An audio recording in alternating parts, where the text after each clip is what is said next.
नीटचा paper फुटला, चुकीचं झालं. त्याच्यामुळं 18 विद्यार्थ्यांचा जीव गेला, वाईट झालं.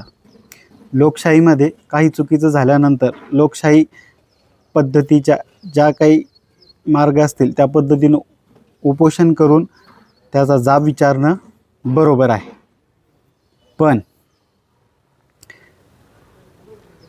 दाखवले असं जातं आहे की भारतामध्ये पहिल्यांदाच अशी काही पेपरफुटी झाली. याच्या अगोदर किंवा 2014च्या अगोदर कधीच पेपरफुटी झाली नाही. आज जे लोक उपोषणाला बसलेले आहेत यांच्या हयातीमध्ये कुठे कुठे किती वेळा पेपरफुटी झाली आणि ही पेपरफुटी झाल्यानंतर त्यावेळेस हे लोक काय करत होते. आज नीट ज्याच्यासाठी उपोषण चालू आहे, अजेंडा होता की नीट पेपर फुटीचा आणि त्याच्या अनुषंगानं जे शिक्षण मंत्री आहेत धर्मेंद्र प्रधान त्यांचा राजीनामा मागण्याचा.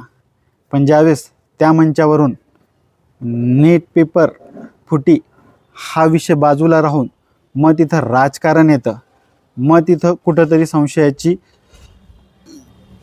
सुई ही वळते की त्या मंचावरून ज्यावेळेस म्हटलं जातं की या जगात फक्त अल्लाच आहे आणि अल्लाचंच नाव राहील, दुसरीकडे म्हटलं जातं प्रेमानंद महाराज कोण आहेत, हा कसला महाराज. त्याच्यानंतर एक डांबरा माणूस येतो, तो म्हणतो सीतेच्या पतीचं नाव घेऊन नीताच्या पतीचं काम केलं जात आहे.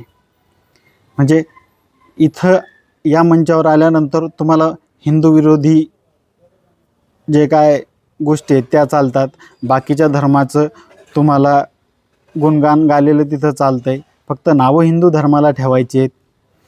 त्याच्यानंतर ज्यावेळेस दुसरे नावं ठेवत आहेत तर जो कोणी या उपोषणाचा ज्यानं काय म्हणता येईल या उपोषणाची सुरुवात केली आहे तो माणूस माझ्या माहितीप्रमाणे दुसऱ्या धर्माचा आहे. हे जर त्याच्या धर्माच्या देवांच्या बाबतीत जर केलं तर तो असाच हसणार. खोट्या आम्हालाही करता येतात, पण एक सच्चा हिंदू आहे आणि हिंदू धर्म शिकवतो सर्व धर्मांचा सन्मान करणं.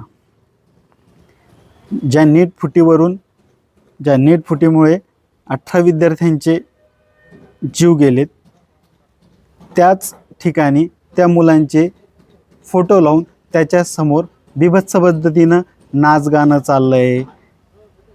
तिथं खाण्यापिण्याच्या मस्त मेजवान्या झाडतायत, एक माणूस उपोषण करतोय. हा काय म्हणजे हे जर याला छपरी पद्धतीने हे आंदोलन चालू असेल की तिथं तुम्ही जर ते व्हिडिओ बघितले असतील तर तिथं बघले असतील की तिथं काय नाच गाणं चालू आहे, माझं लिंग माझा अधिकार, ह्या काय गोष्टी चालू आहेत. अजेंडा होता नीट पेपर फुटी आणि धर्मेंद्र प्रधान यांचा राजीनामा.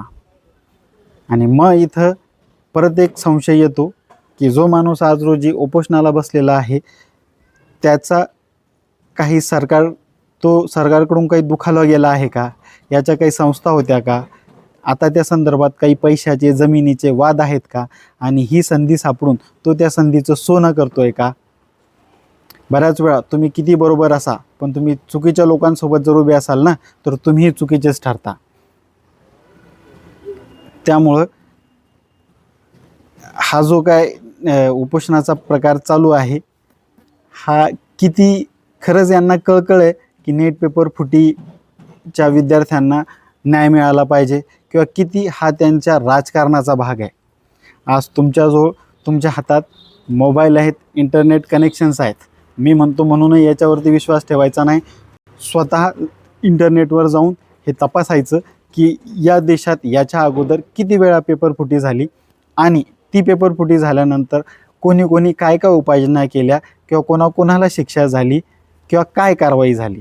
मला विश्वास आहे की ही जी काय पेपरफुटी झाली याच्याबद्दल आपल्या भारताचे माननीय प्रधान आणि जगप्रसिद्ध पंतप्रधान यांनी नक्कीच जी योग्य पावले आहेत ती उचललीच असतील, याबद्दल मला तीळमात्रही शंका नाही. आणि शेवटी एवढंच की आता नीटची परीक्षेचं पेपर फुटी झाली, त्याच्यानंतर पेपर झाला आणि त्याचा काल निकाल लागला. तर नीटमध्ये चांगल्या मार्कांनी उत्तीर्ण झालेल्या सर्व विद्यार्थ्यांचं खूप खूप अभिनंदन. आणि ज्यांना याच्यात यश नसेल भेटलं त्यांनी खचून न जाता परत एकदा प्रयत्न करायचा आहे, किंवा फक्त डॉक्टर की हेच काही आयुष्य नाही आहे, याच्या आजूबाजूलाही किंवा त्याच्या व्यतिरिक्त या जगात भरपूर काही बाकीच्या स्ट्रीम्स आहेत, त्याच्यामध्ये जाऊनही आपलं करिअर हे करता येतं. पटतंय का मंडळी? जर तुमचा जो पण पटत असेल पटत नसेल तर कॉमेंट बॉक्समध्ये नक्की कळवा. आणि इथं आलाच आहात तर या चॅनलला फॉलो करा, सबस्क्राईब करा, कॉमेंटही करा आणि शेअरही करा. अगदी खरंच.